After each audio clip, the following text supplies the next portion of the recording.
Student, আজকে তোমাদের আমি ভগ্নাংশের যোগ শেখাতে চাইছি। তোমরা জানো এই ভগ্নাংশের যোগ শিখতে গেলে প্রথমত জানতে হবে আমাদেরকে এই যে এক দেওয়া আছে, একের নিচে কি আছে? এক হচ্ছে লব, নিচে আছে এক। সবসময় জানবে যে কোনো একটা পূর্ণ সংখ্যার নিচে এক থাকে, অর্থাৎ এইটা হচ্ছে একের এক প্লাস 7-এর 3 প্লাস 5-এর 21। প্রথমত কী কাজ করতে হবে? আমাদের হরগুলোর লসাগু করতে হবে। তাই লসাগু করলাম কিন্তু 3, 1, 3 আর 21 লসাগু করছি।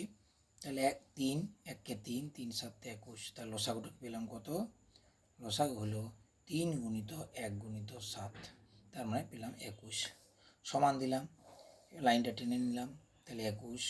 এরপর কী করতে হবে? 21 ভাজিত এ হর, 21 ভাজিত হর গুণিত লব যুক্ত একই রকমভাবে 21 ভাজিত হর গুণিত লব যুক্ত 21 ভাজিত হর গুণিত লব। এইভাবে কিন্তু শিখতে হবে, তাহলে কিন্তু সমস্ত স্টুডেন্টদের ক্ষেত্রে সুবিধা হবে।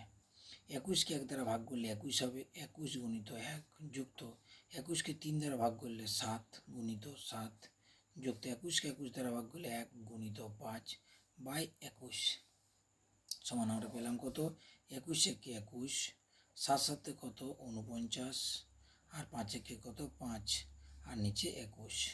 তাহলে যোগ করলাম 5 আর 1-এ 6, 9 6 15, 5 আর থেকে 1, 4-কে 5 আর 2 7, 75/21।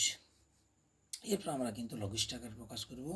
3 7 21, 3 25-এ 75 সমান পেলাম 25/7।